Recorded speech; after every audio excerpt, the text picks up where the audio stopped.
chemical composition of plasma membrane. Chemical composition of plasma membrane. Chemical composition हम लोग ये देखेंगे कि प्लाज्मा मेम्ब्रेन किस किस चीज से बना हुआ है। तो इसमें इंपॉर्टेंट ये चीज है कि plasma membrane protein, lipid and carbohydrate, इन तीनों चीजों से मिलके बना है। Protein, lipid and carbohydrate. इसमें प्रोटीन जो होता है वो 80% टू 60% इसका कंपोजिशन है, और लिपिड का 40% टू 20%, और जो कार्बोहाइड्रेट का कंपोजिशन होता है वो बहुत ही कम होता है, वो अप्रोक्सीमेटली 5% होता है इसके कंपोजिशन में। तो पहला चीज जो होगा वो हम लोग देखते हैं membrane lipid. First membrane lipid. जब से मैं प्लाज्मा मेम्ब्रेन आप लोग को बता रहा हूं तब से ये चीज मैं कह रहा हूं कि जो इसका मेम्ब्रेन लिपिड है वो है फॉस्फोलिपिड। और फॉस्फोलिपिड का सबसे इंपॉर्टेंट कैरेक्टर यहां पे ये है कि ये एम्फीपैथिक है। Amphipathic in nature. Amphipathic in nature का मतलब ये होता है कि इसमें हाइड्रोफिलिक और हाइड्रोफिलिक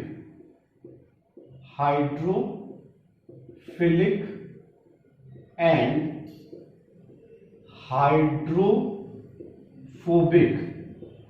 दो रीजन होता है, दो पोर्शन होता है, हाइड्रोफिलिक एंड हाइड्रोफोबिक। और जो इसमें लिपिड होता है वो तीन चीजों से बना होता है। फर्स्ट फॉस्फोलिपिड, सेकंड स्फिंगोलिपिड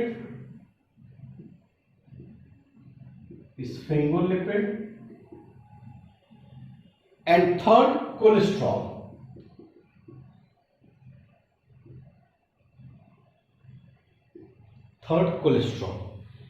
इसमें जो फॉस्फोलिपिड है, तो पहला जो है फॉस्फोलिपिड, इसको हम लोग डिटेल में देखें कि फॉस्फोलिपिड क्या है इसमें। तो जो फॉस्फोलिपिड है उसका स्ट्रक्चर आप लोग देखेंगे तो ये स्ट्रक्चर मैं शुरू से बना रहा हूं फॉस्फोलिपिड का। ये फॉस्फोलिपिड का पोर्शन है जिसमें ये जो पोर्शन है वो है हेड, और ये जो पोर्शन है वो है टेल। जो हेड का पोर्शन है और टेल का पोर्शन है उसके बीच में ये आप लोग देखते होंगे, ये इसको बोलते हैं किंक। ये किंक का जो इंपॉर्टेंट यहां पे जो रोल होता है वो होता है मेम्ब्रेन को soft and flexible banana. Soft and flexible बनाता है ये, और इसका बहुत इंपॉर्टेंट रोल होता है किंक का फॉर्मेशन के लिए। जब टेम्परेचर इंक्रीज करता है या फिर टेम्परेचर डिक्रीज करता है उस समय किंक का इंपॉर्टेंट रोल होता है। और दूसरा इसका इंपॉर्टेंट रोल ये है कि जो फॉस्फोलिपिड होते हैं वो एक दूसरे से बहुत ज्यादा पैक ना कर जाएं, एक दूसरे के बिल्कुल करीब ना आ जाएं, इसकी वजह से ये किंक का फॉर्मेशन होता है। तो फॉस्फोलिपिड को हम लोग थोड़ा सा और डिटेल में हम लोग देखें इसके स्ट्रक्चर को, तो ये देखेंगे कि फॉस्फोलिपिड या फिर इसको हम लोग कह सकते हैं फॉस्फोग्लिसराइड। फॉस्फोलिपिड और फॉस्फोग्लिसराइड, जो इसका नाम पड़ा है उस हिसाब से हम लोग देखेंगे।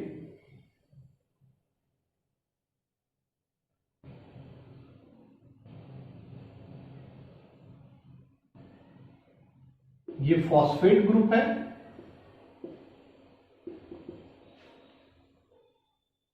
ये फॉस्फेट है, उससे अटैच ये ग्लिसरॉल होता है,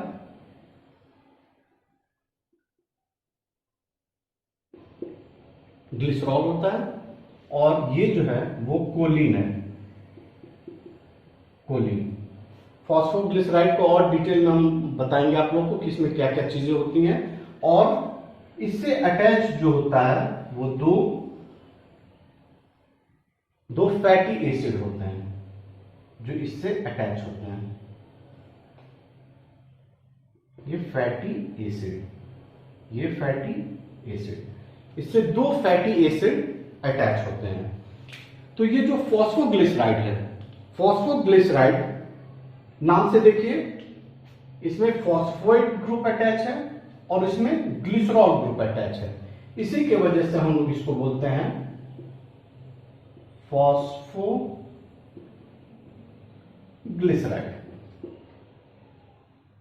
फॉस्फोग्लिसराइड।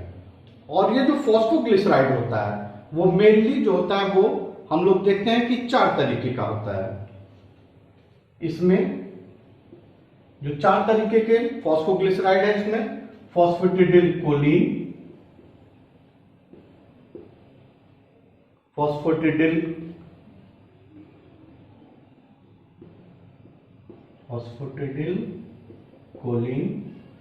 देन फॉस्फेटिडिल इथेनामाइड,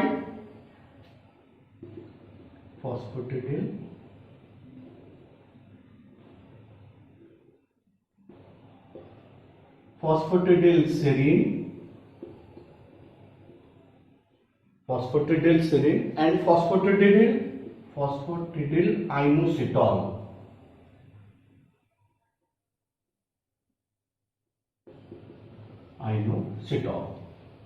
ये 4 तरीके के फॉस्फोलिपिड हैं जो इसमें पाए जाते हैं। इसमें जो फॉस्फेटिडिल कोलीन और फॉस्फेटिडिल सेरीन होता है, phosphatidyl choline and phosphatidyl ethanamide, phosphatidyl choline and ethanamide, ये न्यूट्रल होता है। It means it has no charge. और फॉस्फेटिडिल सेरीन और फॉस्फेटिडिल आइनोसिटॉल ये निगेटिव चार्ज होता है। इसमें जो फॉस्फेटिडिल इथेनामाइड है,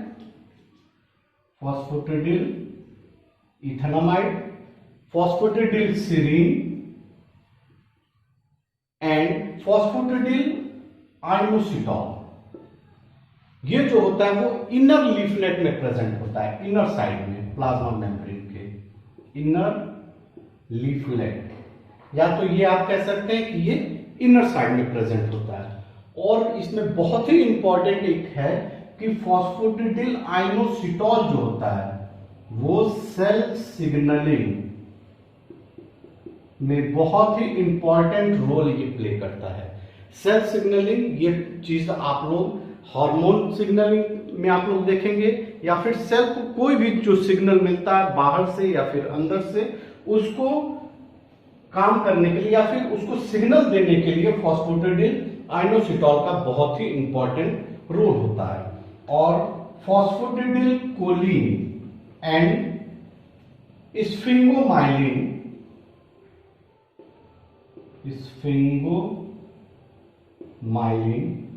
और स्फिंगोलिपिड ये आउटर लीफलेट में प्रेजेंट होता है,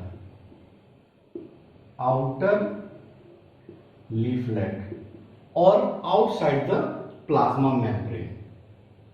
तो इसमें आप लोग ये देख रहे हैं कि जो फॉस्फोग्लिसराइड है इसमें फॉस्फेट, ग्लिसरॉल और फैटी एसिड्स तो रहेंगे ही, इसके अलावा यहां पे कोलीन अगर लग जाएगा तो वो फॉस्फेटिडिल कोलीन होगा, अगर यहाँ पे इथेनामाइड लग जाएगा तो फॉस्फेटिडिल इथेनामाइड हो जाएगा, फिर यहाँ पे सेरीन लग जाएगा तो फॉस्फेटिडिल सेरीन होगा, या आइनोसिटॉल लग जाएगा तो वो फॉस्फेटिडिल आइनोसिटॉल होगा। तो ये कंप्लीट स्ट्रक्चर या फिर ये कह लीजिए कि टाइप्स ऑफ फॉस्फोग्लिसराइड्स जो प्लाज्मा मेम्ब्रेन में प्रेजेंट होते हैं, ये यहाँ पे दिखाया गया है। नेक्स्ट हम लोग को जो देखना है वो है स्फिंगोलिपिड। स्फिंगोलिपिड्स जो होते हैं वो प्लाज्मा मेम्ब्रेन में बहुत ही कम अमाउंट में प्रेजेंट होते हैं, उनका जो अमाउंट होता है वो बहुत ही कम होता है। इसके बाद हम लोग देखें कोलेस्ट्रॉल। यहां कोलेस्ट्रॉल का क्या रोल होता है प्लाज्मा में।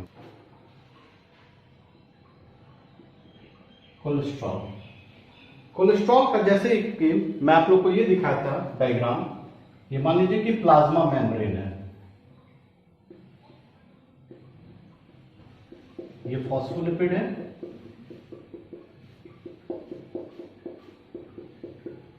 और इसके बीच में प्रोटीन है, और इसके बीच बीच में ये कोलेस्ट्रॉल पाया जा रहा था। फॉस्फोलिपिड के बीच में कोलेस्ट्रॉल पाया जा रहा था। तो कोलेस्ट्रॉल का जो दो इंपॉर्टेंट फंक्शन होता है, कोलेस्ट्रॉल का दो इंपॉर्टेंट फंक्शन, अगर टेम्परेचर इंक्रीज करेगा, टेम्परेचर इंक्रीज करता है, जब टेम्परेचर इंक्रीज करता है तो आप लोग ये जानते हैं कि कोई भी चीज एक्सपेंड करेगा, वो फैलेगा। तो प्लाज्मा मेम्ब्रेन भी एक्सपेंड करता है, but it reduce permeability making outer part less fluid. ये आउटर पार्ट को कम फ्लूइड बना देता है और परमिएबिलिटी को डिक्रीज कर देता है। या तो अगर टेम्परेचर डिक्रीज करेगा, अगर टेम्परेचर डिक्रीज करता है तो ये आप लोग जानते हैं जब कोई भी चीज डिक्रीज होता है तो वो फ्रीज हो जाता है, ठंडा होकर वो बर्फ कितने का वो शेप ले लेगा। तो कोलेस्ट्रॉल जो होता है जब टेम्परेचर आप लोग का डिक्रीज करता है तो ये उसको फ्रीज करने से बचाता है। तो ये इसका इंपॉर्टेंट फंक्शन है कोलेस्ट्रॉल का। इसके बाद नेक्स्ट हम लोग देखेंगे कि प्रोटीन का क्या रोल होता है। मेम्ब्रेन प्रोटीन,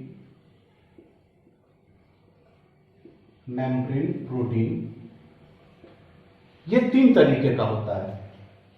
फर्स्ट, ये हम लोग अच्छी तरीके से जानते हैं कि जो प्रोटीन होता है वो मोस्ट एबेंडेंट पार्ट होता है प्लाज्मा मेम्ब्रेन का, क्योंकि वो प्लाज्मा मेम्ब्रेन के इंटरनल पार्ट में भी प्रेजेंट होता है और प्लाज्मा मेम्ब्रेन के एक्सटर्नल पार्ट में भी ये प्रेजेंट होता है। तो ये तीन तरीके के जो प्रोटीन है उनमें पहला है integral protein. Integral protein, integral protein का मतलब ये होता है कि वो मेम्ब्रेन के अंदर प्रेजेंट होता है। इसको हम लोग ट्रांस मेम्ब्रेन प्रोटीन भी कह सकते हैं, ट्रांस मेम्ब्रेन प्रोटीन। इसका मतलब ये जो लिपिड होता है, ये लिपिड बाइलेयर जो होता है उसके अंदर ये प्रेजेंट होता है। इंटीग्रल प्रोटीन के जस्ट बाद होता है इंटीग्रल प्रोटीन के बाद peripheral protein. Peripheral protein, peripheral protein को नाम से ये पता चल रहा है कि ये प्लाज्मा मेम्ब्रेन के बाहर प्रेजेंट होता है। प्लाज्मा मेम्ब्रेन के बाहर प्रेजेंट हो, या आप लोग सिंपली ये कर सकते हैं कि हम लोग किस बेसिस पे किसी चीज को इंटीग्रल प्रोटीन कह रहे हैं और किस बेसिस पे हम लोग इसको पेरिफेरल प्रोटीन कह रहे हैं।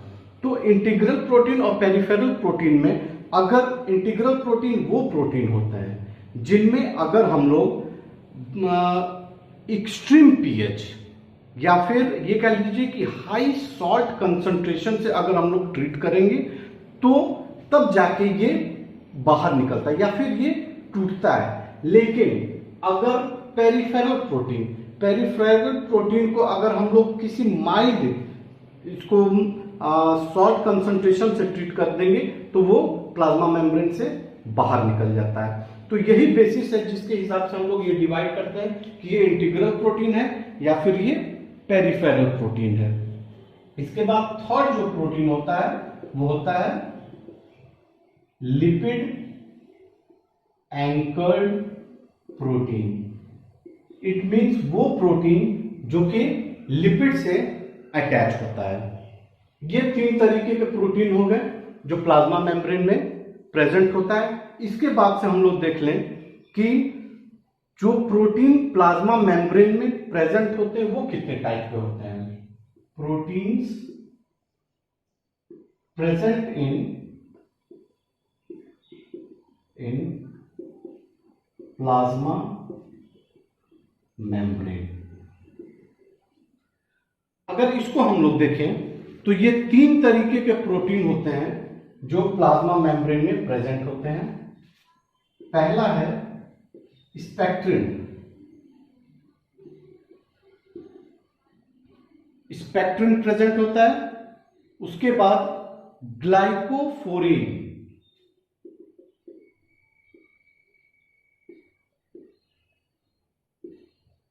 ग्लाइकोफोरिन एंड देन बैंड 3।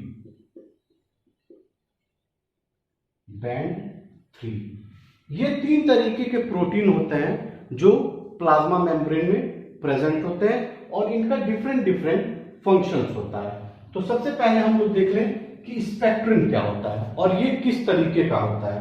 तो स्पेक्ट्रिन का हम लोग अगर डायग्राम देखेंगे तो स्पेक्ट्रिन कुछ इस तरीके का होता है। ये स्पेक्ट्रिन प्रोटीन है। ये जो स्पेक्ट्रिन प्रोटीन होता है ये अल्फा और बीटा चेन, 2 चेन से बना होता है। और ये स्पेक्ट्रिन प्रोटीन ये एक्टिन प्रोटीन से जाके अटैच हो जाता है और इस एक्टिन प्रोटीन से डिफरेंट स्पेक्ट्रिन प्रोटीन्स अटैच होते हैं। इसके बाद से इस स्पेक्ट्रिन में और प्रोटीन होता है जिसको बोलते हैं हम लोग ट्रोपोमायसिन। ये ट्रोपोमायसिन कुछ इस तरीके का प्रोटीन होता है।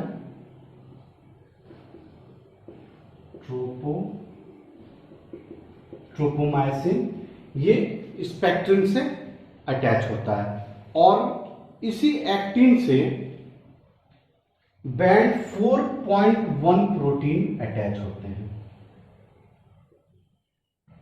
बैंड 4.1 प्रोटीन, ये स्ट्रक्चर है आप लोग का स्पेक्ट्रिन का। उसके बाद ग्लाइकोफोरिन हम लोग देखें। ये ग्लाइकोफोरिन जो होते हैं, ये मान लीजिए ये स्पेक्ट्रिन हो गया, स्पेक्ट्रिन। और ग्लाइकोफोरिन को अगर हम लोग देखें तो ये मान लीजिए प्लाज्मा मेम्ब्रेन है।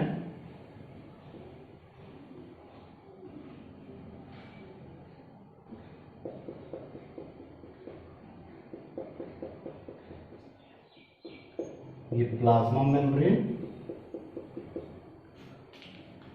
और ये ग्लाइकोफोरिन जो होता है वो कुछ इस तरीके से होता है।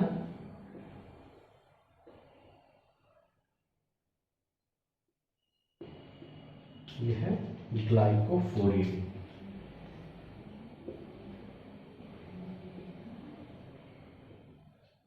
यह है ग्लाइकोफोरिन का स्ट्रक्चर।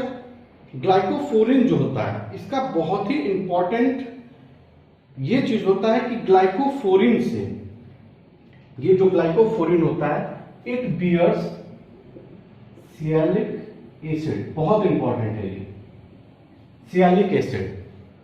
सियालिक एसिड ये देखा गया कि ये बहुत ही इंपॉर्टेंट कंपोनेंट है जो डिटरमाइन करता है आरबीसी के लाइफ स्पैन को। आरबीसी के लाइफ स्पैन को हम लोग ये जानते हैं कि 120 डेज होता है सिर्फ उसका। अगर सियालिक एसिड अगर कम हो रहा है, कम होते होते एक समय ऐसा होता है कि अगर सियालिक एसिड कम हो गया तो आरबीसी डेड कर जाएगा। और ये सियालिक एसिड के कंसंट्रेशन पे डिपेंड करता है कि आरबीसी का जो लाइफ स्पैन है वो कब तक रहेगा। मतलब 120 डेज तक जाते जाते सियालिक एसिड का कंसंट्रेशन बहुत ही कम हो जाता है और वो डेड कर जाता है।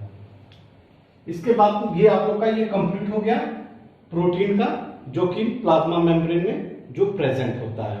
एक और इंपॉर्टेंट ग्लाइकोफोरिन का ये है कि ये भी कहा गया है कि वो डिटरमाइन करता है एबीओ ब्लड ग्रुप को। ये एक इंपॉर्टेंट पॉइंट था जो कि मुझसे मिस हो रहा था, एबीओ ब्लड ग्रुप। तो ये आप लोग का कंप्लीट हो गया प्लाज्मा मेम्ब्रेन के प्रोटीन के बारे में। हम लोग लिपिड प्रोटीन का देख लिए, केमिकल कंपोजिशन क्या है प्लाज्मा मेम्ब्रेन में। और थर्ड है कार्बोहाइड्रेट। Third is carbohydrate. जो कार्बोहाइड्रेट होता है ये या तो ग्लाइकोलिपिड फॉर्म में होगा, ग्लाइकोलिपिड, या फिर ये ग्लाइकोप्रोटीन के फॉर्म में होता है। ग्लाइकोलिपिड का मतलब होता है जब कार्बोहाइड्रेट अटैच होगा लिपिड से, और ग्लाइकोप्रोटीन जब कार्बोहाइड्रेट अटैच होगा प्रोटीन से, तो इसको हम लोग कहते हैं ग्लाइकोप्रोटीन। और जितने भी कार्बोहाइड्रेट होते हैं, बहुत इंपॉर्टेंट है ये, सिर्फ एक्स्ट्रा सेलुलर में प्रेजेंट होते हैं, एक्स्ट्रा सेलुलर पार्ट में प्रेजेंट होते हैं, इंट्रासेलुलर में ये प्रेजेंट नहीं होते हैं, एक्स्ट्रा सेलुलर में प्रेजेंट होते हैं। और जो इसका इंपॉर्टेंट फंक्शन होता है कार्बोहाइड्रेट का, इसका फंक्शन हम लोग देख लें, फंक्शन ऑफ कार्बोहाइड्रेट, इसका जो फंक्शन होता है वो मोस्ट इंपॉर्टेंट फंक्शन है cell to cell interaction. It means एक सेल दूसरे सेल से कैसे इंटरैक्ट करेंगे, वो कार्बोहाइड्रेट के थ्रू ये चीज इंटरैक्शन होता है। और दूसरा है इंपॉर्टेंट इसका sorting to different compartments, to different compartments. It means कि एक सेल दूसरे सेल या फिर दूसरे कंपार्टमेंट में कैसे शॉर्टिंग होगा या कैसे जाएगा, वो कार्बोहाइड्रेट इस चीज को डिटरमाइन करता है। तो ये हम लोग का टोटल हो गया chemical composition of plasma membrane, जिसमें हम लोग लिपिड, प्रोटीन और कार्बोहाइड्रेट को देखे हैं।